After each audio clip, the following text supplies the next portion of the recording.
ಒಳ್ಳೆಯವ್ರಿಗೆ ಯಾಕೆ ತುಂಬಾ ಕಷ್ಟ? ಅವ್ರಿಗೆ ಅವರೇ ಅನ್ಕೊಂಡ್ಬಿಟ್ಟಿರ್ತಾರೆ, ನಾನು ಒಳ್ಳೆಯವನು ಹಾಗಾಗಿ ನನಗೆ ಕಷ್ಟ ಬಂದಿದೆ. 4 ಜನಕ್ಕೆ ತೊಂದರೆ ಕೊಡದೆ ಇದ್ರೆ ಅದು ಬಹಳ ಒಳ್ಳೇದು. ಅವ್ರ ಮನೆಯಲ್ಲೇ ತೊಂದರೆ ಕೊಟ್ಕೊಂಡು ಅವ್ರು ಇದ್ರೆ ಅದು ಖಂಡಿತವಾಗಿ ಅವನು ಒಳ್ಳೆಯವನಾಗಕ್ ಸಾಧ್ಯವೇ ಇಲ್ಲ.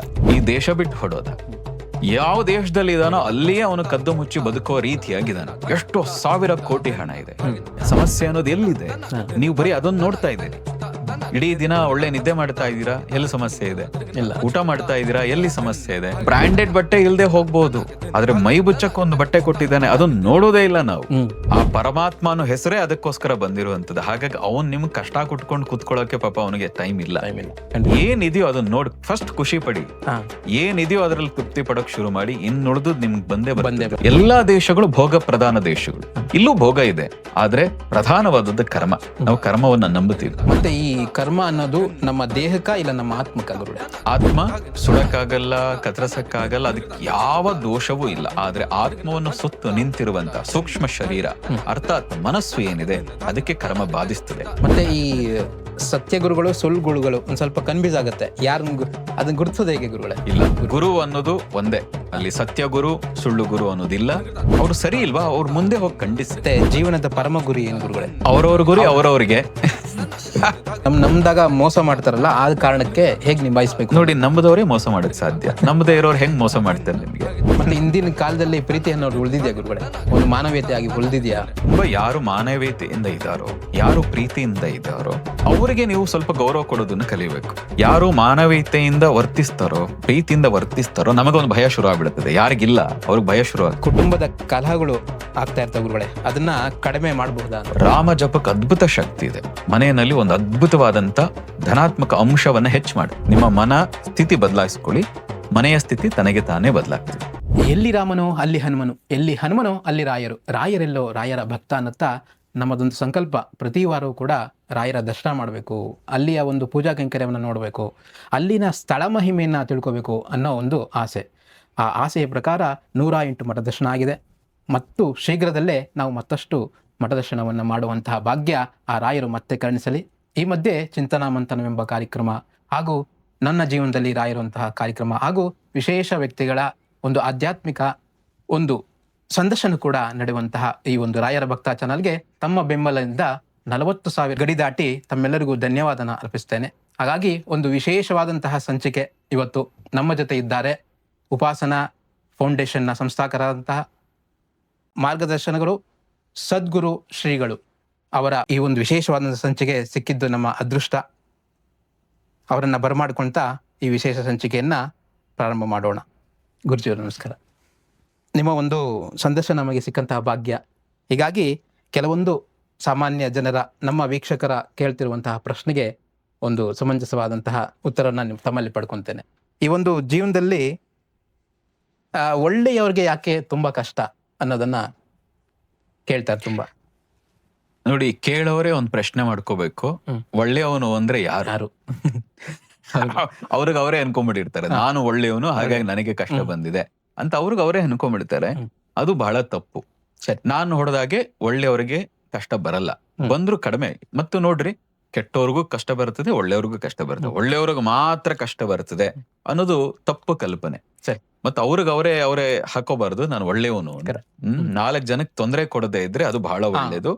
ಅವ್ರ ಮನೆಯಲ್ಲೇ ತೊಂದರೆ ಕೊಟ್ಕೊಂಡು ಅವ್ರು ಇದ್ರೆ ಅದು ಖಂಡಿತವಾಗಿ ಅವನು ಒಳ್ಳೆಯವನಾಗಕ್ ಸಾಧ್ಯವೇ ಇಲ್ಲ. ಖಂಡಿತ. ಬಹಳ ಮುಖ್ಯವಾಗಿ ನೋಡ್ರಿ, ಇತ್ತೀಚೆಗೆ ನಾನೊಂದು ಮೂವಿ ಕೂಡ ನೋಡಿದೆ, ದುರಂಧರ್ ಅಂತ. ನಾನು ಥಿಯೇಟರ್ಗೆ ಹೋಗೋದು ಬಹಳ ಕಡಿಮೆ. ಅಲ್ಲಿ ನೋಡಿದ್ವು ಯಾರೋ ದಾವೂದ್ ಇಬ್ರಾಹಿಂ ಅಂತ. ಅವನು ಕೆಟ್ಟವನ ಒಳ್ಳೆಯವನ? ನಮ್ಮ ಅಲ್ಲಿ ತೋರಿಸುವಂತ ಚಿತ್ರ ನೋಡಿದ್ರೆ ನಮ್ಗೆ ಕೆಟ್ಟವನೇ ಅನ್ಸುತ್ತೆ. ಈ ದೇಶದ ದೃಷ್ಟಿಯಿಂದ ಅವನೊಬ್ಬ ಭಯೋತ್ಪಾದಕ, ಅವನೊಬ್ಬ ದುಷ್ಟ. ಅವನು ಹೇಗೆ ಒಳ್ಳೆಯ ಚೆನ್ನಾಗಿದ್ದಾನೆ? ಎಷ್ಟು ವರ್ಷಗಳಿಂದ ಈ ದೇಶ ಬಿಟ್ಟು ಹೋದ. ನಾನು ಎಕ್ಸಾಂಪಲ್ ಎಲ್ರಿಗೂ ಗೊತ್ತಾಗೋ ಹಾಗೆ ಹೇಳ್ತಾ ಇರುವಂತದ್ದು. ಈ ದೇಶ ಬಿಟ್ಟು ಹೊಡೋದ, ಯಾವ ದೇಶದಲ್ಲಿ ಇದಾನೋ ಅಲ್ಲಿಯೇ ಅವನು ಕದ್ದು ಮುಚ್ಚಿ ಬದುಕುವ ರೀತಿಯಾಗಿದ್ದಾನೆ. ಎಷ್ಟೋ ಸಾವಿರ ಕೋಟಿ ಹಣ ಇದೆ, ಭಾರತದಲ್ಲೂ ಇದೆ, ಅಲ್ಲೂ ಇದೆ ಅಂತ ಹೇಳ್ತಾರೆ. ಅದನ್ನ ಸರಿಯಾಗಿ ಅನುಭವಿಸಕ್ ಆಗ್ತಾ ಇಲ್ಲ, ಹೊರಗೆ ಆರಾಮಾಗಿ ಓಡಾಡಕ್ ಆಗ್ತಾ ಇಲ್ಲ. ಹೇಗೆ ನೀವು ಒಳ್ಳೆಯವ್ರಿಗೆ ಮಾತ್ರ ಕೆಟ್ಟದ್ದಾಗ್ತಾ ಅಂತ ಭಾವಿಸ್ತೀರಿ? ಎಷ್ಟೋ ಜನ ಈ ದೇಶಕ್ಕೆ ಒಳ್ಳೆ ಕೆಟ್ಟದ್ದನ್ನು ಮಾಡಿದವರು. ಅಷ್ಟೇ ಯಾಕೆ, ನಿಮ್ಮ ಊರಿನಲ್ಲೇ ಯಾರು ಕೆಟ್ಟದ್ದು ಮಾಡ್ತಾ ಇದಾರೆ ನೀವು ಸರಿಯಾಗಿ ನೋಡಿ, ಅವ್ರು ಯಾರೋ ನೆಮ್ಮದಿಯಾಗಿ ಬದುಕ್ತಾ ಇಲ್ಲ. ನಾವು ನೋಡಿದಾಗಂತೂ ಯಾರು ದುಷ್ಟ ಕೆಲಸಗಳನ್ನೇ ಮಾಡ್ಕೊಂಡ್ ಬಂದಿದ್ದಾರೋ ಅವ್ರು ಯಾರು ಒಳ್ಳೆ ರೀತಿಯಾಗಿ ಬದುಕಿದ್ ನಾವು ನೋಡೇ ಇಲ್ಲ. ಹಾ. ನೀವು ಕೆಲವು ವ್ಯಕ್ತಿಗಳು ಮಾತ್ರ ಹೊರಗೆ ಚೆನ್ನಾಗಿದ್ದಾರೆ ಅನ್ನೋದನ್ನ ನೋಡಿ ಒಳಗಡೆ ಹೇಗಿದ್ದಾರೆ ಅಂತ ನೋಡಿ. ಅವ್ರಿಗೆ ಕಿಡ್ನಿ ಫೇಲ್ ಇದೆ, ಲಿವರ್ ಕ್ಯಾನ್ಸರ್ ಇದೆ, ಮನೆಯಲ್ಲಿ ಏನೋ ಕಿತ್ತಾಟ ನಡೀತಾ ಇದೆ, ಹೊರಗೆ ಬಂದಾಗ ಮೇಕಪ್ ಹಾಕೊಂಡ್ ಬರ್ತಾ ಇದ್ದಾರೆ. ಹಾಗಾಗಿ ಒಳ್ಳೆಯವ್ರಿಗೆ ಮಾತ್ರ ಯಾಕೆ ಕಷ್ಟ ಅಂತ ದಯವಿಟ್ಟು ಭಾವಿಸಬೇಡಿ. ಎಲ್ರಿಗೂ ಕಷ್ಟ ಇದೆ. ನಿಮಗೆ ಒಳ್ಳೆಯವರು ಅಂತ ಅನ್ಕೊಂಡು ಅದನ್ನ ಹೊರಗೆ ನಾನು ಒಳ್ಳೆಯವನಾಗೆ ನಟಿಸ್ಬೇಕು ಅನ್ನೋ ರೀತಿ ಇದೆಯಲ್ಲ, ಆ ಕಾರಣದಿಂದಾಗಿ ಕಷ್ಟ ಆಗಿರಬಹುದಷ್ಟೇ. ಖಂಡಿತ ಎಲ್ರಿಗೂ ಕಷ್ಟ ಬರ್ತದೆ. ಅದನ್ನ ಎದುರಿಸುವ ಧೈರ್ಯ ಸ್ಥೈರ್ಯ ನಿಮಗಿರಬೇಕು. ಸಜ್ಜನರಿಗೆ ಅದೊಂದು ಕೊರತೆ. ಖಂಡಿತ. ಹಾಗಾಗಿ ಈ ಜೀವನ ಸಮಸ್ಯೆಗಳು ಏಕೆ ಮುಗಿಯೋದೇ ಇಲ್ಲ ಅಂತ, ನಮ್ಮ ಜೀವನದಲ್ಲಿ ಸಮಸ್ಯೆಗಳು ಬರ್ತಾ ಇರ್ತವೆ. ಇಲ್ಲ, ಅದು ಬಹಳ ತಪ್ಪು ಕಲ್ಪನೆ. ಸಮಸ್ಯೆ ಅನ್ನೋದು ಎಲ್ಲಿದೆ? ನೀವು ಬರೀ ಅದನ್ನ ನೋಡ್ತಾ ಇದ್ದೀರಿ. ಇಡೀ ದಿನ ಒಳ್ಳೆ ನಿದ್ದೆ ಮಾಡ್ತಾ ಇದ್ದೀರಾ, ಎಲ್ಲಿ ಸಮಸ್ಯೆ ಇದೆ? ಇಲ್ಲ. ಊಟ ಮಾಡ್ತಾ ಇದ್ದೀರಾ, ಎಲ್ಲಿ ಸಮಸ್ಯೆ ಇದೆ? ನೀವು ಇಡೀ ದಿನದಲ್ಲಿ ಯಾವುದೋ ಒಂದು ಸಮಸ್ಯೆ ಕಾಡ್ತಾ ಇದೆ. ಆ ಒಂದು ಸಮಸ್ಯೆನೇ ನೀವು ನೋಡ್ತಾ ಇದ್ದೀರಿ. ಹಾಗಾಗಿ ಇಡೀ ಜೀವನ ಸಮಸ್ಯೆ ಅಂತ ಅನಿಸ್ತಾ ಇದೆ. ಆ ಒಂದು ಜೀವನ ಸಮಸ್ಯೆನ ಮಿಕ್ಕಿದ್ದು ಚೆನ್ನಾಗಿರ್ತೀವಿ ನಾವು, ಅದನ್ನ ಮರಿತಾ ಇದ್ದೀವಿ. ಅದನ್ನ ನೋಡ್ತಾನೆ ಇಲ್ಲ ನಾವು. ಅದನ್ನ ನೋಡ್ತಾನೆ ಇಲ್ಲ. ಅದನ್ನ ನೋಡೋದನ್ನು ಬಿಟ್ಟು ಕೇವಲ ನೀವು ಏನ್ ನೋಡ್ತಾ ಇದ್ದೀರಿ ಅಂದ್ರೆ, ನನಗೆ ಈ ಕಷ್ಟ ಇದೆ, ಭಗವಂತ ಒಂದು ಒಳ್ಳೆ ಮನೆ ಕೊಟ್ಟಿರ್ಬೋದು, ಅಟ್ಲೀಸ್ಟ್ ಬಾಡಿಗೆ ಮನೆಯಲ್ಲಾದ್ರೂ ಇರೋ ಅವಕಾಶ ಕೊಟ್ಟಿದ್ದಾನಲ್ಲ, ಅದನ್ನ ನೋಡೋದೇ ಇಲ್ಲ ನಾವು. 3 ಹೊತ್ತು ಒಳ್ಳೆ ಊಟ ಮಾಡದೇ ಇರ್ಬೋದು, 1 ಹೊತ್ತು ಒಳ್ಳೆ ಊಟ ಮಾಡ್ತಾ ಇದೀವಲ್ಲ, ಅದನ್ನ ನೋಡೋದೇ ಇಲ್ಲ ನಾವು. ಹೌದು. ಕಡಿಮೆ ಬ್ರಾಂಡೆಡ್ ಬಟ್ಟೆ ಇಲ್ದೆ ಹೋಗ್ಬೋದು, ಆದ್ರೆ ಮೈ ಬುಚ್ಚಕ್ಕೆ ಒಂದು ಬಟ್ಟೆ ಕೊಟ್ಟಿದ್ದಾನೆ, ಅದನ್ನ ನೋಡೋದೇ ಇಲ್ಲ ನಾವು. ಹೌದು. ಎಷ್ಟೋ ಜನರಿಗೆ ಕಾಲಿಲ್ಲದೆ, ಕೈ ಇಲ್ಲದೆ, ಕಿವಿ ಇಲ್ಲದೆ, ನೋಡಕ್ಕೆ ಕಣ್ಣೂ ಇಲ್ಲದೆ ಬದುಕ್ತಾ ಇದ್ದಾರೆ. ಅದನ್ನ ನೋಡೋದೇ ಇಲ್ಲ ನಾವು. ಭಗವಂತ 2 ಕೈ ಕೊಟ್ಟಿದ್ದಾನೆ, 2 ಕಾಲ್ ಕೊಟ್ಟಿದ್ದಾನೆ, ಉಸಿರಾಡ್ತಾ ಇದೀವಿ, ಬದುಕಿದೀವಿ, ನೋಡ್ತಾ ಇದೀವಿ. ಇಷ್ಟೆಲ್ಲಾ ಕೊಟ್ಟಿದ್ರು ಏನು ಇಲ್ಲ ಅನ್ನೋದು, ಏನು ಇಲ್ಲ ಅನ್ನೋ ರೀತಿಯಾಗಿರೋದು, ಸಮಸ್ಯೆ ಅಂತ ನಮ್ ಜೀವನವೇ ಸಮಸ್ಯೆ ಅಂತ ಅನ್ಕೊಳ್ಳೋದು, ಬರೀ ಜೀವನ ಕಷ್ಟ ಅಂತ ಅನ್ಕೊಳ್ಳೋದು ಎಷ್ಟು ಸರಿ? ಏನಿದೆಯೋ ಅದನ್ನ ನೋಡಿ ಫಸ್ಟ್ ಖುಷಿ ಪಡಿ. ಏನಿದೆಯೋ ಅದ್ರಲ್ಲಿ ತೃಪ್ತಿ ಪಡಕ್ ಶುರು ಮಾಡಿ, ಇನ್ನುಳಿದು ನಿಮ್ಗೆ ಬಂದೇ ಬರುತ್ತೆ ಅನ್ನೋದು ಖಂಡಿತ. ಅಂದ್ರೆ ಈ ಒಂದು ಕಷ್ಟದಿಂದ ದೇವರ ಯೋಜನೆ ಇದೆಯಾ ಗುರುಗಳೇ? ಖಂಡಿತ ಇಲ್ಲ. ಆಯ್ತ ಕಷ್ಟನೂ ಕೊಡೋದಿಲ್ಲ, ಸುಖನೂ ಕೊಡೋದಿಲ್ಲ. ಭಗವಂತ ಪರಮಾತ್ಮನು ಪರಿಪೂರ್ಣ. ಆ ಪರಮಾತ್ಮನು ಹೆಸರೇ ಅದಕ್ಕೋಸ್ಕರ ಬಂದಿರುವಂತದ್ದು. ಹಾಗಾಗಿ ಅವನ್ ನಿಮ್ಗೆ ಕಷ್ಟ ಕುಟ್ಕೊಂಡು ಕುತ್ಕೊಳ್ಳೋಕೆ ಪಾಪ ಅವನಿಗೆ ಟೈಮ್ ಇಲ್ಲ. ನೀವು ಕಷ್ಟ ಬಂದಿರೋದು, ಸಮಸ್ಯೆ ಸಿಗಾಕೊಂಡಿರೋದು ನಿಮ್ಮ ಯೋಚನೆ, ಕಾಯ ವಾಚ ಮನಸ್ಸ, ನೀವು ಮಾಡ್ತಾ ಇರೋ ಕರ್ಮ ಏನಿದೆ. ನಾನು ಹೇಳೋದು, ನಾನು ಕೈಯಲ್ಲಿ ಏನ್ ಕೆಲಸ ಮಾಡ್ತಾ ಇದ್ದೀನಿ, ಒಳ್ಳೆ ಕೆಲಸ ಮಾಡ್ತಾ ಇದ್ದೀನಿ, ಮನಸ್ಸಿನಲ್ಲಿ ಬರೀ ಕೆಟ್ಟದ್ದನ್ನೇ ಇಟ್ಕೊಂಡಿದ್ದೀನಿ, ಮಾತಲ್ಲಿ ಬರೀ ಕೆಟ್ಟದ್ದನ್ನೇ ಇಟ್ಕೊಂಡಿದ್ದೀನಿ, ಹೇಗೆ ಒಳ್ಳೇದಾಗಕ್ ಸಾಧ್ಯ? ಖಂಡಿತ ಆಗಲ್ಲ. ಹಾಗಾಗಿ ದೇವರನ್ನ ಕಾಣೋ ಸಾಧ್ಯನಾ ಗುರುಗಳೇ, ನಿಮ್ಮ ಒಂದು ಅನುಭವ ಹೇಳೋದಾದ್ರೆ? ನೋಡಿ, ಪರಮಾತ್ಮ ಅನ್ನೋನು ಪರಿಪೂರ್ಣ. ನೀವು ಪರಮಾತ್ಮನ ಒಳಗೆ ಸೇರ್ಕೊಂಡಿದ್ದಾಗ ಅವನನ್ನು ಹೇಗೆ ನೋಡ್ತೀರಿ? ಆಗಲ್ಲ. ಆದ್ರೆ ಒಂದಿದೆ, ಅವನಿಗೆ ರೂಪ ಇಲ್ಲ, ಅವನಿಗೆ ಗುಣ ಇಲ್ಲ, ಅದೆಲ್ಲವನ್ನು ಮೀರಿದವನು ಪರಮಾತ್ಮ. ಆ ಪರಮಾತ್ಮ ನಮ್ಮ ಪ್ರಾರ್ಥನೆ, ಆ ಶಕ್ತಿ ಏನಿದೆ, ಆ ಚೈತನ್ಯ ಏನಿದೆ, ಯಾವ ಆಕಾರ ಹೆಸರು ಏನೂ ಇಲ್ಲದ ಆ ಚೈತನ್ಯ ಶಕ್ತಿ ನಮ್ಮ ಶ್ರದ್ಧೆಯ, ನಮ್ಮ ಭಕ್ತಿಯ, ನಮ್ಮ ಕೂಗಿಗೆ ಹೋಗೊಟ್ಟು ಅದೊಂದು ಆಕಾರ ಪಡೆದು ಬರ್ತದೆ, ಬರಬಹುದು, ನೋಡಬಹುದು, ನಾವು ನೋಡಿದೀವಿ. ಖಂಡಿತ. ಹಾಗಾಗಿ ಪುನರ್ಜನ್ಮದ ಬಗ್ಗೆ ನಿಮ್ಮ ದೃಷ್ಟಿಕೋನ? ಖಂಡಿತ ಇದೆ. ನಾವು ಭಾರತ ಏನಿದೆ, ಇದು ಕರ್ಮ ಪ್ರಧಾನ ದೇಶ. ಎಲ್ಲಾ ದೇಶಗಳು ಭೋಗ ಪ್ರಧಾನ ದೇಶಗಳು. ಇಲ್ಲೂ ಭೋಗ ಇದೆ, ಆದ್ರೆ ಪ್ರಧಾನವಾದದ್ದು ಕರ್ಮ. ನಾವು ಕರ್ಮವನ್ನ ನಂಬುತ್ತೀವಿ. ಯಾರು ಕರ್ಮವನ್ನ ನಂಬುತ್ತೀವೋ, ವಿಶೇಷವಾಗಿ ನಾವು ಸನಾತನ ಪರಂಪರೆಯಲ್ಲಿ ಕರ್ಮವನ್ನ ಯಾರ್ಯಾರು ನಂಬ್ತೀವೋ ಪುನರ್ಜನ್ಮ ಇದೆ ಅನ್ನೋದೇ ನಮ್ಮ ನಂಬಿಕೆ. ಅದಕ್ಕೆ ಪ್ರೂವ್ ಸೈಂಟಿಫಿಕಲಿ ಇವತ್ತು ಸಾಕಷ್ಟು ಪ್ರೂವ್ ಆಗ್ತಾ ಇದೆ. ಅದನ್ನ ಪಕ್ಕಕ್ಕಿಟ್ರು ಕೂಡ ನಾವು ಪೂರ್ವಜನ್ಮ ನಂಬಿರೋ ಕಾರಣಕ್ಕಾಗಿಯೇ ಈ ಜನ್ಮದಲ್ಲಿ ಆದ್ರೂ ನಾನು ಒಳ್ಳೆಯದನ್ನ ಮಾಡಬೇಕು. ಯಾಕೆ ಮುಂದಿನ ಜನ್ಮ ಇನ್ನೂ ಎಷ್ಟು ದುಸ್ತರವಾಗ್ತದೋ, ಇನ್ನು ಎಷ್ಟು ಕಷ್ಟವಾಗ್ತದೋ, ಹಿಂದಿನ ಜನ್ಮದ ಮಾಡಬಾರದು ಮಾಡಿದಕ್ಕೆ ಈಗ ಅನುಭವಿಸ್ತಾ ಇದ್ದೀನಿ, ಈಗಾದ್ರೂ ನಾ ಚೆನ್ನಾಗಿ ಬದುಕಬೇಕು ಅನ್ನುವಂತ ಸಂಖ್ಯೆನೂ ದೊಡ್ಡದಿದೆ. ಪುನರ್ಜನ್ಮ ನಂಬೋದ್ರಿಂದಾಗಿ ಯಾರಿಗೂ ಕೆಟ್ಟದ್ದಂತೂ ಆಗಿಲ್ಲ. ನಮ್ಮ ನಂಬಿಕೆ, ನಮ್ಮ ಶ್ರದ್ಧೆಯ ಪ್ರಕಾರ, ನಾವು ನೋಡಿದ ಪ್ರಕಾರ ಪುನರ್ಜನ್ಮ ಈಗ ನಮಗೆ ಆ ಕಾರಣದಿಂದಾಗಿಯೇ ನಾವು ಇನ್ನೂ ಒಳ್ಳೆ ಕೆಲಸ ಮಾಡ್ಬೇಕು, ಈ ಜನ್ಮದಲ್ಲಿ ಮೋಕ್ಷ ಪಡಿಬೇಕು, ಮತ್ ನನ್ಗೆ ಇನ್ನೊಂದು ಜನ್ಮ ಬರಬಾರದು ಅಂತ ನಾವು ಅಪೇಕ್ಷೆ ಪಡ್ತೀವಿ, ಸಾಧಕರಾದಂಥವ್ರು. ಖಂಡಿತ. ಮತ್ತೆ ಈ ಕರ್ಮ ಅನ್ನೋದು ನಮ್ಮ ದೇಹಕ್ಕ ಇಲ್ಲ ನಮ್ಮ ಆತ್ಮಕ್ಕ ಗುರುಗಳೇ? ಆತ್ಮಕ್ಕೆ ಏನು ಅಂಟಲ್ಲ. ಆತ್ಮ ಸುಡಕ್ಕಾಗಲ್ಲ, ಕತ್ತರಿಸಕ್ಕಾಗಲ್ಲ, ಅದಕ್ಕೆ ಯಾವ ದೋಷವೂ ಇಲ್ಲ. ಆದ್ರೆ ಆತ್ಮವನ್ನು ಸುತ್ತು ನಿಂತಿರುವಂತ ಸೂಕ್ಷ್ಮ ಶರೀರ ಅರ್ಥಾತ್ ಮನಸ್ಸು ಏನಿದೆ, ಅದಕ್ಕೆ ಕರ್ಮ ಬಾಧಿಸ್ತದೆ. ಕರ್ಮ ಯಾವಾಗ ಮನಸ್ಸಿಗೆ ಬಾಧಿಸ್ತದೆ, ಆತ್ಮಕ್ಕೂ ನಮಗೆ ಅರಿವಿಲ್ದೇ ಇರೋ ಕಾರಣಕ್ಕೆ, ನಾನು ಯಾರು ಅನ್ನುವ ಅರಿವಿಲ್ದೇ ಇರೋ ಕಾರಣದಿಂದಾಗಿ ನಾವು ಭಾವಿಸೋದು ಮನಸ್ಸಿಗೆ ನೋವಾಗ್ತಾ ಇರೋದಕ್ಕೆ ನನಗೆ ನೋವಾಗ್ತಾ ಇದೆ, ದೇಹಕ್ಕೆ ಕಷ್ಟ ಬಂದ ತಕ್ಷಣ ನನಗೆ ಬಂದಿದೆ ಅಂತ ನಾವು ಭಾವಿಸ್ತೀವಿ.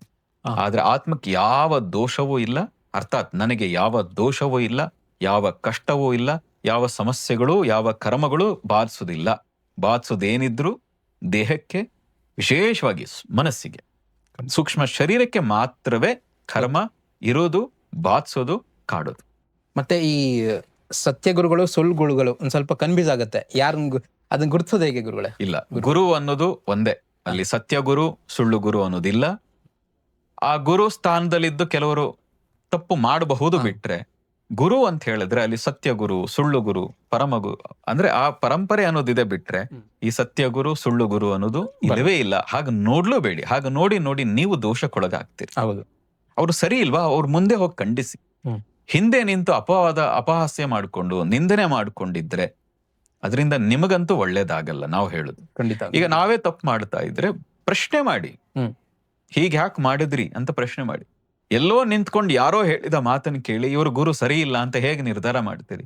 ಇವರು ಸುಳ್ಳು ಗುರು ಅಂತ ಅನ್ನಾದ್ರೂ ಹೇಗೆ ನಿರ್ಧಾರ ಮಾಡ್ತೀರಿ? ನಿಮಗ್ ಗೊತ್ತೇ ಇಲ್ಲಲ್ಲ, ಯಾರೋ ಹೇಳ್ತಾರೆ, ಇನ್ನೆಲ್ಲೋ ತೋರಿಸ್ತಾರೆ, ಅದನ್ನ ನೋಡಿ ಇವ್ರು ಸರಿ ಇಲ್ಲ ಅಂತ ಹೇಳ್ತೀರಿ. ಒಳಗಡೆ ಸತ್ಯವೇ ಅದಿಲ್ಲ. ನಾವೇ ಒಂದು ಚಿತ್ರ ನೋಡಿದ್ವು, ಯಾರೋ ಹೇಳಿದ್ರು ಉತ್ತರ ಭಾರತದಲ್ಲಿ ಒಬ್ಬ ಸಾಧ್ವಿ ಇನ್ನೊಬ್ಬ ಸಾಧುವನ್ನು ಹೋಗಿ ಹಗ್ ಮಾಡಿದ್ರು, ತಪ್ಪಿಕೊಂಡ್ರು. ಎಲ್ರೂ ಹೇಳಿದ್ ನೋಡಿ ನಮಗೂ ಅನಿಸ್ತು, ಯಾಕಪ್ಪ ಹೀಗಾಯ್ತು ಅಂತ. ಅದು ನೋಡಿದ್ರೆ ತಂದೆ ಸಾಧು ಆಗಿದ್ದಾರೆ, ತನ್ನ ಮಗಳು 19 ವರ್ಷದ ಮಗಳನ್ನು ಸಾಧ್ವಿ ಮಾಡಿದ್ದಾರೆ. ಅದೇ ಪ್ರೀತಿಯಿಂದ ಮಗಳು ಹೋಗಿ ತಂದೆ ಆದಂತ ಇನ್ನೊಬ್ಬ ಸಾಧುವನ್ನ, ಸನ್ಯಾಸಿಯನ್ನು ಹೋಗಿ ಕಾವ್ಯ ಹಾಕದವ್ರನ್ನ ತಪ್ಕೊಂಡಿದ್ದಾರೆ ತಂದೆ ಅನ್ನೋ ಪ್ರೀತಿಯಿಂದ. ಜಗತ್ತು ಆ ಫೋಟೋ, ಆ ರೀಲ್ಸ್ ಅನ್ನ ನೋಡಿ, ಆ ಚಿತ್ರವನ್ನ ನೋಡಿ ಅಪಹಾಸ್ಯ ಮಾಡಿದ್ರು. ಸತ್ಯ ಏನು?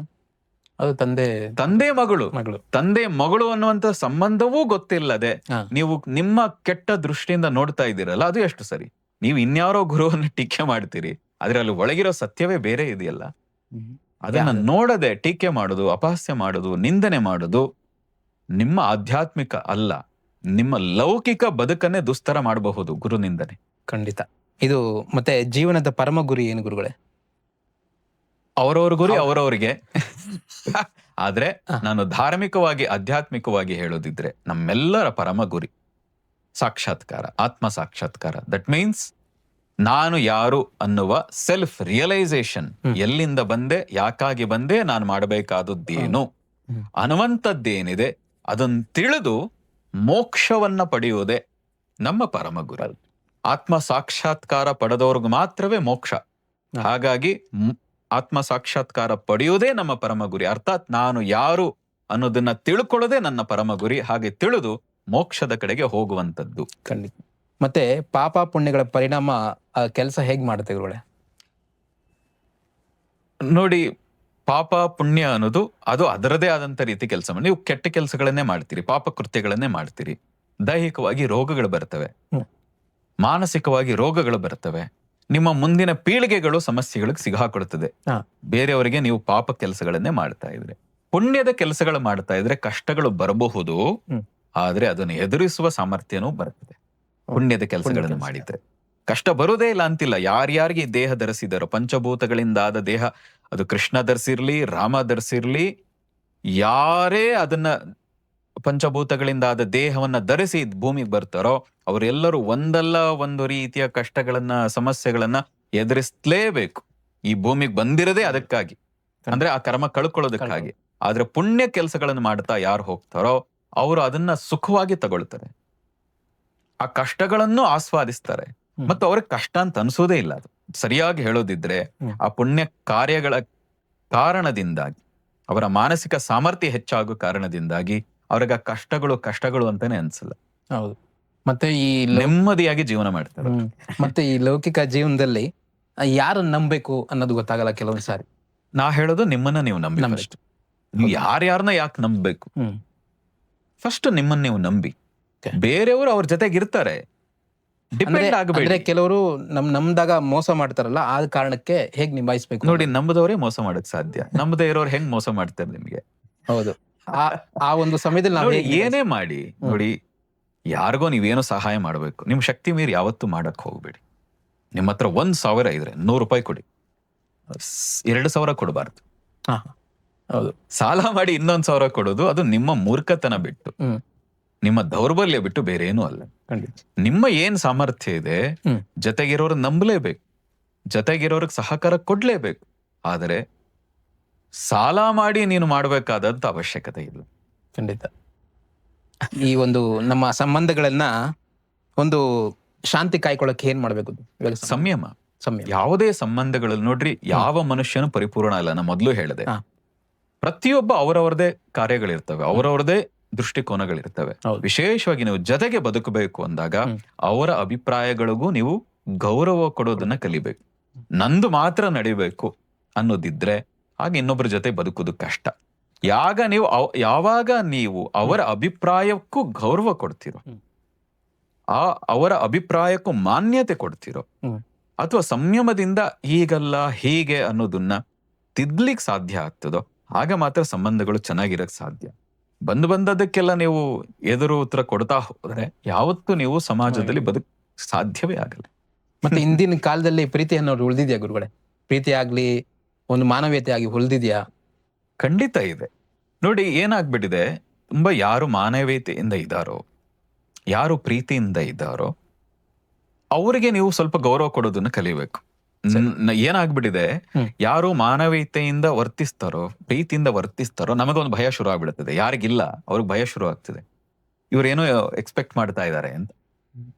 ಸುಮ್ನೆ ಬಂದಿಲ್ಲ ಇವರು, ಸುಮ್ನೆ ಬಂದಿಲ್ಲ, ಎಷ್ಟೊಂದು ಪ್ರೀತಿಯಿಂದ ನಮ್ಮನ್ನು ಮಾತಾಡ್ತಾರೆ, ಎಷ್ಟೊಂದು ಮೌಲ್ಯ ಇಟ್ಕೊಂಡಿದ್ದಾರೆ, ಏನೋ ಮಾಡ್ತಾ ಇದಾರೆ, ಏನೋ ಇವರಿಗೆ ಬೇರೆ ಇನ್ನೇನೋ ಇಂಟೆನ್ಷನ್ ಇದೆ ಅಂತಾನೆ ನೋಡ್ಬಿಡ್ತೀವಿ. ನಾವು ನೋಡಿದಾಗೆ 100 ಜನ ಇದ್ದಾರೆ. ನಾವು ಹೇಳಿದ್ವಲ್ಲ, ನಮ್ಮ ಸಾಧಕರೇ, ನಾವ್ ಯಾರು ಅಂತ ಸರಿಯಾಗಿ ಗೊತ್ತಿಲ್ಲ, ಎಲ್ಲಿಂದ ಬಂದು ಅಂತ ಸರಿಯಾಗಿ ಗೊತ್ತಿಲ್ಲ, ನಾವು ಒಳ್ಳೆ ಕೆಲಸ ಮಾಡ್ತಾ ಇದೀವಿ ಅನ್ನೋದು ಒಂದೇ ಇಟ್ಕೊಂಡು 100 ಜನ, ಯಾರು ಒಬ್ರು ಇಬ್ರು ಇಲ್ಲ ಅಲ್ರಿ, 100 ಜನ ಸ್ವಇಚ್ಛೆಯಿಂದ ಬಂದು ಕೆಲಸಗಳು ಮಾಡ್ತಾ, ಉಪಾಸನ ನಾವು ಕೆಲಸ ಮಾಡ್ತಾ ಇಲ್ಲ, ನಾವು ಕೇವಲ ಮಾರ್ಗದರ್ಶನ ಮಾಡ್ತಾ ಇದೀವಿ. 100 ಜನ ಅವರವರೇ ಎಲ್ಲ ನಮ್ಮ ಸೋಷಿಯಲ್ ಮೀಡಿಯಾದಿಂದ ಹಿಡಿದು ಪ್ರತಿಯೊಂದು ನಿರ್ವಹಿಸ್ತಾ ಅಷ್ಟು ಒಳ್ಳೆ ಕೆಲಸಗಳನ್ನು ಮಾಡ್ತಾ, ಅವರ ಕೈಯಿಂದನೂ ಹಾಕಿ ಒಂದು ಕಾರ್ಯಕ್ರಮಗಳನ್ನು ಮಾಡ್ತಾ ಇದ್ದಾರಲ್ಲ, ಇದು ಮೌಲ್ಯ ಇಲ್ಲ, ಪ್ರೀತಿ ಇಲ್ಲ ಅಂತ ಹೆಂಗ್ ಹೇಳ್ತೀರಿ? ನಮ್ಮ ಜೀವನದಲ್ಲಂತೂ ನಾವು ಸಮೃದ್ಧವಾಗಿ ನೋಡ್ತಾ ಇದೀವಿ. ನಾವು ಹೇಳಿದ್ವಲ್ಲ, ಇದನ್ನು ಮೀರಿ ವಿರೋಧಿಸ್ತವ್ರಿದ್ದಾರೆ, ಇದನ್ನು ಮೀರಿ ಟೀಕೆ ಮಾಡ್ತಾ ಇರೋರು ಇದ್ದಾರೆ, ಇದನ್ನು ಮೀರಿ ನಮ್ಮ ಬಗ್ಗೆ ಅಪಪ್ರಚಾರ ಮಾಡ್ತಾ ಇರೋರು ಇದ್ದಾರೆ. ಆದ್ರೆ ಅದೆಲ್ಲಕ್ಕೂ ಕಿವಿಗೊಡದೆ ಶ್ರದ್ಧೆಯಿಂದ, ಪ್ರೀತಿಯಿಂದ, ಮೌಲ್ಯ ಇಟ್ಕೊಂಡು ನಾನು ಸಾಧನೆ ಮಾಡೋ ಜೊತೆಗೆ ಸೇವೆಯನ್ನೂ ಮಾಡಬೇಕು ಅಂತ ಕೈ ಜೋಡಿಸ್ಕೊಂಡು, ನಾವು ಹೇಳಿದ ಉಪಾಸನ ನಮ್ಮದಲ್ಲ, ನಾವು ನಿಮಿತ್ತ ಮಾತ್ರ ಇದೀವಿ. ನಾವಿರ್ಲಿ ಇಲ್ದೇ ಇರ್ಲಿ ಈ ಉಪಾಸನ ನಡೀತಾ ಹೋಗ್ಬೇಕು. ಖಂಡಿತ. ಹಾಗಾಗಿ ಕುಟುಂಬದ ಕಲಹಗಳು ಆಗ್ತಾ ಇರ್ತಾವ ಗುರುಗಳೇ, ಅದನ್ನ ಕಡಿಮೆ ಮಾಡಬಹುದಾ ಅಂತೇಳಿ? ಖಂಡಿತ. ನಮ್ಮಲ್ಲಿ ಒಂದು ಧನಾತ್ಮಕ ಅಂಶ ಇಟ್ಕೋಬೇಕು. ನಾವು ಮನೆಯಲ್ಲಿ ನೆಮ್ಮದಿಯಿಂದ, ಶಾಂತಿಯಿಂದ ಬದುಕಬೇಕು. ಹಾಗೆ ಬದುಕಕ್ಕೆ ಏನ್ ಮಾಡ್ಬೇಕು ನೋಡ್ರಿ, ನಮ್ಮ ಹಿರಿಯರು ತುಂಬಾ ವಿಧಾನಗಳನ್ನು ಹಾಕೊಟ್ಟಿದ್ದಾರೆ. ತುಂಬಾ ಕಲಹಗಳಾಗ್ತಾ ಇದೆಯಾ, ನಾನು ಮೊದ್ಲೇ ಹೇಳಿದಾಗೆ ಪ್ರತಿನಿತ್ಯ ಧ್ಯಾನ ಮಾಡಿ, ಇನ್ನು ಸಾಧ್ಯ ಆದ್ರೆ ರಾಮ ಜಪ ಮಾಡಿ. ರಾಮ ಜಪಕ್ಕೆ ಅದ್ಭುತ ಶಕ್ತಿ ಇದೆ. ಮನೆಯಲ್ಲಿ ಒಂದು ಅದ್ಭುತವಾದಂತ ಧನಾತ್ಮಕ ಅಂಶವನ್ನ ಹೆಚ್ಚು ಮಾಡಿ. ಯಾವಾಗ ಮನೆಯಲ್ಲಿ ಒಂದು ಪಾಸಿಟಿವ್ ಎನರ್ಜಿ ಬಿಲ್ಡ್ ಆಗ್ತದೆ, ಧನಾತ್ಮಕತೆ ಹೆಚ್ಚಾಗ್ತದೆ, ಮನಸ್ತಾಪಗಳು ಕಡಿಮೆ ಆಗ್ತದೆ. ಖಂಡಿತ. ಅದಕ್ಕೆ ಮೊದಲು ನಿಮ್ಮ ಮನಸ್ಥಿತಿ ಬದಲಾಯಿಸ್ಕೊಳ್ಳಿ. ನಿಮ್ಮ ಮನ ಸ್ಥಿತಿ ಬದಲಾಯಿಸ್ಕೊಳ್ಳಿ, ಮನೆಯ ಸ್ಥಿತಿ ತನಗೆ ತಾನೇ ಬದಲಾಗ್ತದೆ. ಖಂಡಿತ. ಈ ಸಂಚಿಕೆಯಲ್ಲಿ ವಿಶೇಷವಾದಂತಹ ಒಂದು ಸಂದೇಶ ಕೊಡಿ ಗುರುಗಳೇ. ನಮ್ಮ ಒಂದು ರಾಯರ ಭಕ್ತ ಯೂಟ್ಯೂಬ್ ಚಾನಲ್ನ ವಿಶೇಷವಾದ ಸಂದರ್ಭ. ರಾಯರ ಭಕ್ತ ಚಾನಲ್ಲು ಒಂದು ಉದ್ದೇಶ ಬಂದಿದ್ದು ಒಂದು ದರ್ಶನ ಮೂಲಕ ಬಂತು. ಹೀಗಾಗಿ ನಡೀತಾ ಬಹಳಷ್ಟು 108 ಮಠ ದರ್ಶನ ಆಯಿತು, ಮಂತ್ರಾಲಯದ ಅದ್ಭುತವಾಗಿ ದರ್ಶನ ಆಯಿತು. ಅದರ ಜೊತೆಗೆ ನಿಮ್ಮಂತಹ ಒಂದು ಗುರುಗಳನ್ನು ಮಾತಾಡಿಸುವಂತಹ ಭಾಗ್ಯ ಸಿಕ್ತು. ಇದರಿಂದ ಹೆಚ್ಚು ಜನಗಳು ನೋಡುವಂತಹ ಭಾಗ್ಯ ನಮಗೂ ಕೂಡ ಪುಣ್ಯ ಬರುತ್ತೆ. ಆದ್ದರಿಂದ ಈ ಒಂದು ವಿಶೇಷವಾದಂತಹ ರಾಯರ ಭಕ್ತ ಚಾನಲ್ಗೆ ಹಾಗೂ ಒಂದು ಜಪಾಲಯ ಎಂಬಂತಹ ಸಂಸ್ಥೆಗೆ ನಿಮ್ಮ ಒಂದು ಆಶೀರ್ವಾದವನ್ನು ಕೇಳ್ತಾ ಇದ್ದೇನೆ. ನೋಡಿ, ಒಂದು ಅದ್ಭುತವಾದಂಥ ಒಳ್ಳೆಯ ಕಾರ್ಯ ಮಾಡ್ತಾ ಇದ್ದೀರಿ. ಒಂದು ಚಾನಲ್ ನಡೆಸೋದು ಅಷ್ಟು ಸುಲಭವಾದದ್ದಲ್ಲ. ಎಲ್ಲರೂ ಯೋಚನೆ ಮಾಡೋದು ಚಾನಲ್ ಆದ ತಕ್ಷಣ ಅದರಿಂದ ಏನೋ ಹಣ ಬರ್ತದೆ ಅಂತ. ಅದು ಅಷ್ಟು ಸುಲಭವಾದದ್ದಲ್ಲ, ಅಷ್ಟು ಜೀವನ ನಡೆಸುವಂಥದ್ದಂತೂ ಬರಲ್ಲ. ಆದರೂ ಅದನ್ನು ಮೀರಿ ರಾಯರ ನಂಬಿಕೊಂಡು, ರಾಯರನ್ನ ನಂಬಿರೋರಿಗೆ ಹೆಚ್ಚು ಉಪಯೋಗ ಆಗಬೇಕು, ಜ್ಞಾನ ಸಿಗಬೇಕು ಅನ್ನೋ ದೃಷ್ಟಿಯಿಂದ ಇಂತಹ ಒಂದು ಕಾರ್ಯವನ್ನ ಮಾಡ್ತಾ ಇದ್ದೀರಿ. ಮತ್ತೆ ಇದಕ್ಕೂ ಮೀರಿ ನೀವು ಹೇಳಿದಾಗೆ ಜಪಾಲಯ ಅಂತ ಹೇಳಿ ಒಂದು ಅದ್ಭುತವಾದ ಕೆಲಸ. ನೋಡಿ, ನಮ್ಮಲ್ಲಿ ಒಂದು ಧನಾತ್ಮಕತೆ ಬರಬೇಕಾದ್ರೆ, ನಮ್ಮ ಒಳಗೂ ಆ ದೈವಿ ಶಕ್ತಿ ಬರಬೇಕಾದ್ರೆ ಜಪ ಮಾಡಬೇಕು ಅಂತ. ಯಾವುದೋ ಒಂದು ದೇವತೆಯ ಜಪವನ್ನ ನಿರಂತರವಾಗಿ ಮಾಡಬೇಕು. ನಿಮ್ಮ ಆಸೆ ನಿಮ್ಮ ಸಂಕಲ್ಪ ಕೂಡ ಏನಿದೆ, ರಾಯರನ್ನಿಟ್ಕೊಂಡು ಯಾರಾದ್ರೂ ಯಾವುದೇ ರೀತಿಯ ಜಪವನ್ನ ಮಾಡಿ ಸಮರ್ಪಿಸಿ, ಖಂಡಿತ ಒಂದು ಜಾಗಕ್ಕೆ ಬಂದು ಸಮರ್ಪಿಸಿ ಅನ್ನುವಂತ ಒಂದು ಸಂಕಲ್ಪ ಇಟ್ಕೊಂಡಿದ್ದೀರಿ. ಹಾಗೆ ಮಾಡ್ತಾ ಹೋದಾಗ ಆ ಜಾಗಕ್ಕೊಂದು ದಿವ್ಯವಾದ ಶಕ್ತಿ ಬರ್ತದೆ. ನಿರಂತರವಾಗಿ ಒಂದು ಒಳ್ಳೆಯ ಮನಸ್ಸನ್ನ, ದೃಢವಾದ ಮನಸ್ಸನ್ನ ಇಟ್ಕೊಂಡು ಅಲ್ಲಿ ಒಂದಷ್ಟು ಜನ ನಿರಂತರವಾಗಿ ತಪಸ್ಸನ್ನ ಅರ್ಥಾತ್ ಜಪವನ್ನ ಮಾಡ್ತಾ ಹೋದ್ರೆ ಕೆಲವೇ ವರ್ಷಗಳಲ್ಲಿ ಆ ಕ್ಷೇತ್ರ ದಿವ್ಯ ಕ್ಷೇತ್ರ ಆಗ್ತದೆ. ಆ ಜಾಗಕ್ಕೆ ಯಾರೋ ಬಂದು ಒಂದು 5 ನಿಮಿಷ ಅಲ್ಲಿ ಕೂತು ಒಂದು ಪ್ರಾರ್ಥನೆ ಸಲ್ಲಿಸಿ ಹೋದ್ರು ಆ ಚೈತನ್ಯ ಏನಿದೆ, ಆ ಎನರ್ಜಿ ಏನಿದೆ, ಅವ್ರ ಜೀವನದಲ್ಲಿ ಒಂದು ಅದ್ಭುತವಾದ ಪರಿವರ್ತನೆಯನ್ನ ತಂದುಕೊಡ್ತದೆ. ಹಾಗಾಗಿ ನೀವು ಈ ಚಾನಲ್ ಮೂಲಕ ಜಪಾಲಯ ಅನ್ನುವ ಸಂಕಲ್ಪ ಮಾಡಿದಿರಿ. ಜಪಾಲಯದ ಮೂಲಕ ಅಲ್ಲಿ ಬಂದು ಸಾಕಷ್ಟು ಜನ ಜಪವನ್ನ ಮಾಡಿ ಆ ಜಪದ ಮೂಲಕ ಈ ಜನಕ್ಕೆ ಯಾರು ಆಧ್ಯಾತ್ಮಿಕ ಮಾರ್ಗದಲ್ಲಿದ್ದಾರೆ, ಯಾರು ಈ ದೇಶದ ಆಧ್ಯಾತ್ಮಿಕ ಪಿಪಾಸುಗಳಿದ್ದಾರೆ, ಅವರೆಲ್ಲರಿಗೂ ಒಳ್ಳೇದಾಗಬೇಕು ಅಂತ ಬಯಸಿದ್ದೀರಿ. ಖಂಡಿತ ಒಳ್ಳೇದಾಗಬೇಕು, ಒಳ್ಳೇದಾಗ್ಲಿ. ನಾವೂ ಕೂಡ ಪ್ರಾರ್ಥನೆ ಮಾಡ್ತೀವಿ ಆ ಜಗನ್ಮಾತೆಯಲ್ಲಿ ನಿಮ್ಮ ಸಂಕಲ್ಪ ಒಂದು ಒಳ್ಳೆಯ ರೀತಿಯ ಏನಿದೆ ಅದು ದಿವ್ಯವಾಗಿ ಆಗ್ಲಿ, ಜಪಾಲಯ ಹೆಚ್ಚಿನ ಜನರ ಮಾರ್ಗದರ್ಶಕವಾಗ್ಲಿ ಅಂತ ನಾವು ನಮ್ಮ ಕಡೆಯಿಂದ ಕೂಡ ಆಶೀರ್ವಾದ ಮಾಡಿ. ತುಂಬಾ ಧನ್ಯವಾದಗಳೇ. ಇಂತಹ ಒಂದು ಮಾತನ್ನ ಕೇಳಿದಾಗ ಮೈ ರೋಮಾಂಚನ ಆಗುತ್ತೆ. ಯಾಕಂದ್ರೆ ಒಂದು ಸಾಧಕರು ನಮ್ಮ ಈ ಒಂದು ಕಲ್ಪನೆಗೆ, ಈ ಒಂದು ಸಂಕಲ್ಪಕ್ಕೆ ಒಂದು ಮಾತನ್ನು ಹೇಳಿದಾಗ ತುಂಬ ಸಂತೋಷ ಆಯಿತು. ಹೀಗೆ ಮತ್ತಷ್ಟು ಎಪಿಸೋಡನ್ನು ಭಾಗ್ಯ ಕೊಡಲಿ ಅಂತ ಗುರುಜಿ ಅಂತ ಕೇಳ್ಕೊತೀವಿ. ಅವರ ಸಮಯವನ್ನು ನೋಡಿಕೊಂಡು ನಾವು ಅವರ ಸಮಯವನ್ನು ಕೇಳಿಕೊಂಡು ನಿಮಗೆ ಮತ್ತಷ್ಟು ಇನ್ಫಾರ್ಮೇಷನ್ನ ಕೊಡ್ತಾ ಹೋಗ್ತೇವೆ. ಒಂದು ಆಧ್ಯಾತ್ಮಿಕವಾಗಿ ಒಂದು ಜ್ಞಾನದ ಮೂಲಕ ತಮ್ಮನ್ನು ತಲುಪ್ತೇವೆ ಅನ್ನುತ್ತಾ ಎಲ್ಲರಿಗೂ ಧನ್ಯವಾದ ಅರ್ಪಿಸ್ತೇನೆ. ಶ್ರೀ ಗುರುಭ್ಯೋ ನಮಃ, ಪರಮ ಗುರುಭ್ಯೋ ನಮಃ, ಶ್ರೀಮದಾನಂದ ತೀರ್ಥ ಪಾದಾಚಾರ್ಯ ಗುರುಭ್ಯೋ ನಮಃ, ಶ್ರೀ ರಾಘವೇಂದ್ರ ತೀರ್ಥ ಗುರುಭ್ಯೋ ನಮಃ. ಹರಿ ಓಂ. ಶ್ರೀ ರಾಘವೇಂದ್ರ ಸ್ವಾಮಿ ಮಠದ ದರ್ಶನ ಸಂಕಲ್ಪದಲ್ಲಿ ಶ್ರೀ ರಾಘವೇಂದ್ರ ಸ್ವಾಮಿಗಳ ದೈವಿಕ ಬೋಧನೆಗಳ ಮೂಲಕ ಈ ಆಧ್ಯಾತ್ಮಿಕ ಪ್ರಯಾಣದಲ್ಲಿ ನಮ್ಮೊಂದಿಗೆ ಸೇರಿದ್ದಕ್ಕಾಗಿ ಧನ್ಯವಾದಗಳು. ಈ ಭಾವಪೂರ್ಣ ಅನುಭವವನ್ನು ನೀವು ಆನಂದಿಸಿದ್ದೆ. ಶ್ರೀ ರಾಘವೇಂದ್ರ ಸ್ವಾಮಿಗಳ ಬೋಧನೆಗಳು ಮತ್ತು ಪವಾಡಗಳಿಗೆ ಮೀಸಲಾದ ಹೆಚ್ಚಿನ ಪುಷ್ಟೀಕರಿಸುವ ವಿಷಯಕ್ಕಾಗಿ ರಾಯರ ಭಕ್ತ ಚಾನೆಲ್ಗೆ ಚಂದಾದಾರರಾಗಲು ಮರೆಯಬೇಡಿ. ಅಧಿಸೂಚನೆಗಳನ್ನು ಸ್ವೀಕರಿಸಲು ಬೆಲ್ ಐಕಾನ್ ಅನ್ನು ಒತ್ತಿರಿ ಮತ್ತು ಭಕ್ತಿಯ ಸಾಗರದಲ್ಲಿ ಮುಳುಗುವ ಅವಕಾಶವನ್ನು ಎಂದಿಗೂ ಕಳೆದುಕೊಳ್ಳಬೇಡಿ. ಆಧ್ಯಾತ್ಮಿಕ ಕಂಪನಗಳನ್ನು ಹರಿಯುವಂತೆ ಮಾಡಲು ಸಾಮಾಜಿಕ ಮಾಧ್ಯಮದಲ್ಲಿ ನಮ್ಮೊಂದಿಗೆ ಸಂಪರ್ಕದಲ್ಲಿರಿ. ರಾಯರ ಭಕ್ತ Facebook, Instagram, Twitter, Threads, YouTube, Telegram channel, WhatsApp channel. ನಮ್ಮ ಆಧ್ಯಾತ್ಮಿಕ ಕುಟುಂಬದ ಭಾಗವಾಗಿದ್ದಕ್ಕಾಗಿ ಧನ್ಯವಾದಗಳು. ಮುಂದಿನ ವಿಡಿಯೋದಲ್ಲಿ ಮತ್ತೆ ಭೇಟಿಯಾಗುವವರೆಗೂ ಶ್ರೀ ರಾಘವೇಂದ್ರ ಸ್ವಾಮಿಗಳ ಆಶೀರ್ವಾದ ಸದಾ ನಿಮ್ಮ ಮೇಲಿರಲಿ. ಓಂ ಶ್ರೀ ರಾಘವೇಂದ್ರಾಯ ನಮಃ.